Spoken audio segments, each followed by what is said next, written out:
भगवत गीता के ये 30 उपदेश आपके जीवन में हर जगह बहुत काम आएंगे। जिंदगी की हर मुश्किल में आपको राह दिखाएंगे। गीता के इन 30 उपदेशों को सुनना और इनको समझना, इनका मतलब जानना आपके लिए बहुत ज़रूरी है। इसलिए इन उपदेशों को आखिर तक जरूर सुने। गीता का पहला उपदेश यह है कि आपके सारे दुखों का कारण किसी को अपना मानना है। आप कभी गौर करना, आपकी ज़िंदगी के सारे दुख, सारी तकलीफ़ें, सारी चिंताएं उन्हीं से आती है जहाँ से आपका अपनापन होता है। एक दिन एक आदमी बाहर की यात्रा से वापस घर आया तो उसने देखा कि उसका महल आग की लपटों से घिरा हुआ है और धू धू करके जल रहा है। यह सब देखकर वो चिंता के मारे जोर जोर से अपनी छाती पीटने लगा और दहाड़े मारकर रोने लगा। उसे लग रहा था उसके जीवन भर की सारी कमाई इसी महल के साथ बर्बाद हो जाएगी। वह भी इसी आग की लपटों में जलकर महल के साथ ही मर जाना चाहता था। लोगों ने उसे काफ़ी समझाने की कोशिश की, किंतु अपने जलते हुए महल को देखकर वह इतना दुखी था कि उसके पास मरने के अलावा और कोई रास्ता नहीं था। तभी किसी ने उसे बताया कि उसके बेटे ने कल ही उस महल का सौदा किसी और इंसान के साथ कर लिया है। यह सुनकर वह इंसान चिंता मुक्त हो गया तथा बाकी लोगों की तरह ही खड़े होकर तमाशाबीन की तरह महल को जलते हुए देखने लगा। अपने बेटे को आशीर्वाद और दुआएं दे रहा था। जब उसका बेटा आया तो उसका माथा चूमते हुए वह बोला कि बेटा, तू सच्चे मायने में मेरा सपूत है। तूने इसका सौदा करके मेरे जीवन भर की पूंजी बचा ली है। यह सुनकर बेटे ने जवाब दिया कि पिताजी, मैं महल का सौदा करने गया जरूर था, लेकिन वह सौदा पूरी तरह से पक्का नहीं हुआ था। यह सुनकर वह इंसान फिर से दहाड़े मारकर रोने लगा।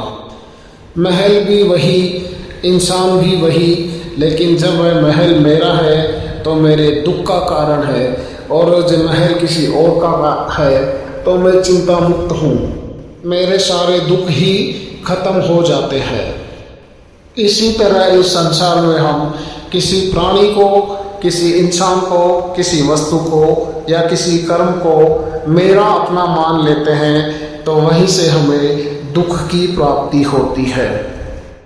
तो श्रीमद् भगवद गीता का प्रथम उपदेश यही है कि जब हम किसी वस्तु, किसी प्राणी, किसी कर्म को अपना मान लेते हैं तो सारे दुखों की शुरुआत वहीं से होती है। गीता का दूसरा उपदेश यह है कि अवश्यमेव भोक्तव्यम कृतं कर्म शुभाशुभम, अर्थात आपने कोई भी कर्म किया हो उसका फल आपको जरूर भोगना पड़ेगा। अगर आपने कोई अच्छा कार्य किया है तो जाने अनजाने किसी मुश्किल की घड़ी में वह अच्छा काम आपके जरूर काम आएगा। उसका फल आपको उस मुश्किल की घड़ी से बाहर निकाल लेगा। इसी तरह अगर आपने कोई बुरा कर्म किया है तो उसकी सज़ा भी जरूर आपको मिलेगी। कोई पाप आप कितना ही छुप कर लो, कोई बुरा कार्य आप कितनी ही चालाकी से कर लो, लेकिन कहते हैं उस परमात्मा के चारों तरफ कैमरे लगे हुए हैं। हमारे एक एक कर्म पर उस परमात्मा की, उस प्रकृति की दृष्टि बनी हुई है। हमारे एक एक कर्म का हिसाब होता है। एक गांव में एक बूढ़ी अम्मा रहती थी। अपने सारे जीवन की कमाई इकट्ठा करके उसने एक नया घर बनाया था। पुराने घर से नए घर में अपना सामान शिफ्ट करने के लिए उसने एक गाड़ी वाले को बुलाया और सारा सामान गाड़ी में रखवा कर नए घर का पता बताकर गाड़ी वाले को रवाना कर दिया।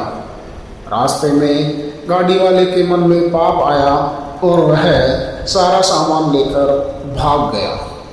बूढ़ी अम्मा रोने दहाड़ने के अलावा कुछ नहीं कर सकी। कुछ दिनों बाद उस ड्राइवर के घर में एक सुंदर कन्या ने जन्म लिया। वो लोग बड़े खुश हुए, बड़े ही प्यार से उसका लालन पालन करने लगे।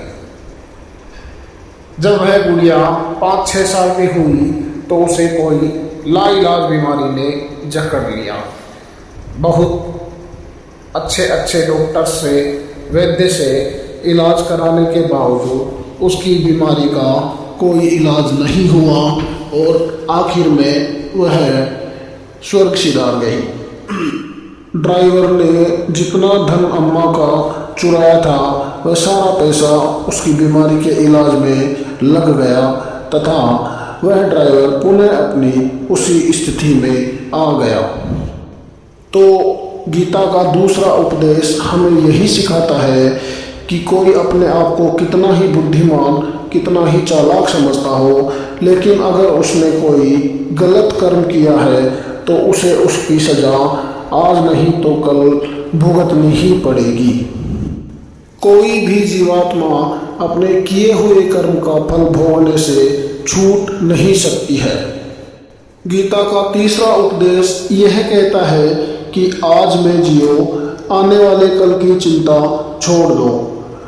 जो भी इंसान अपने बीते हुए कल या आने वाले कल में जीता है वह कभी सुखी नहीं रह सकता। आपको जिंदगी में खुशी तभी मिल सकती है जब आप सिर्फ और सिर्फ वर्तमान में जियो और उसका आनंद ले सको। आने वाले कल और बीते हुए कल की कोई वास्तविकता नहीं है, वो केवल आपकी बुद्धि और आपके विचारों में होता है। उसका वास्तव में कोई अस्तित्व नहीं होता। लेकिन जिसे आप वास्तविकता में जीते हैं वो आपका वर्तमान है। इसलिए अगर आप जिंदगी में खुश रहना चाहते हैं तो वर्तमान में जिए, भूत और भविष्य की चिंता करना छोड़ दें। गीता का चौथा उपदेश यह है कि कोई आपके साथ गलत करे, अन्याय करे, आप पर जुल्म करे तो उसका प्रतिकार जरूर करना चाहिए। अगर उसे आप सहते हैं तो उसके पाप में आप भी भागीदार हैं। इसलिए जो कोई आप पर जुल्म करे, अन्याय करे, आपका बुरा करे, उसको दंड अवश्य देवे।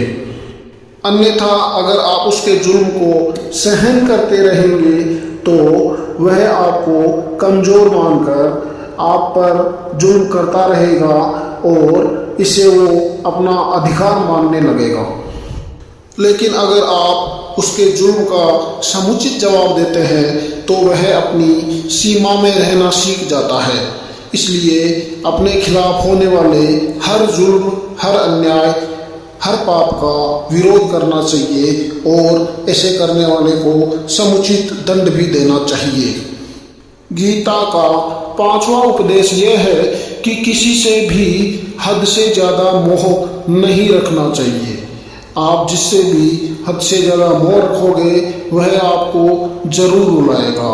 मोह आपकी आंखों पर ऐसी पट्टी लगा देता है जिसके पार जिस इंसान से आप मोह करते हो उसके द्वारा किए जाने वाले सही गलत में आप भेद नहीं कर पाते। उसके द्वारा किया जाने वाला अनुचित कार्य भी आपको उचित लगता है और उसके द्वारा किया गया अन्याय भी आपको न्याय लगने लगता है। उसके द्वारा किया गया पाप भी आपको पाप नहीं लगता है। उसके द्वारा किया जाने वाला अपमान भी आपको दिखाई नहीं देता है और आप उसके द्वारा अन्याय के हकदार बन जाते हैं। वास्तव में रिश्ते दुख नहीं देते, आपका मोह आपको दुख देता है। जिस दिन आपका मोह खत्म उस दिन से कोई भी रिश्ता आपको दुख नहीं दे सकता। गीता का छठा उपदेश यह है कि आप वो मत करो जो सब लोग करते हैं, बल्कि आप वो करो जो आपके लिए सही है। स्वधर्मो निधनम श्रेय परधर्मो भयावह।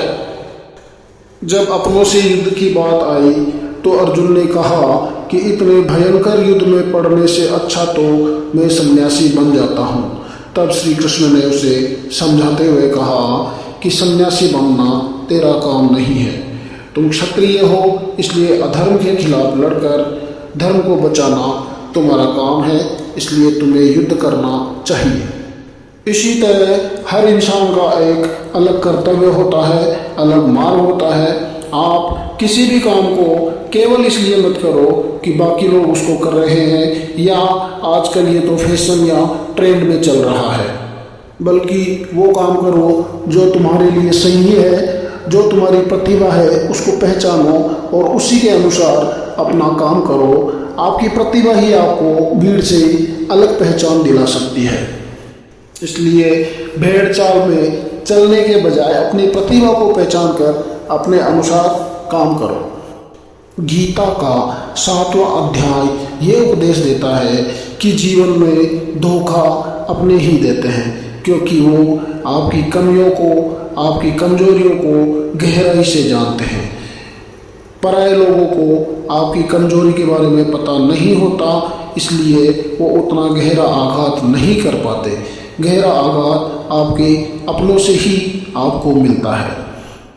आज के एपिसोड में बस इतना ही। अगले एपिसोड में हम गीता के आगे के उपदेशों के बारे में बात करेंगे।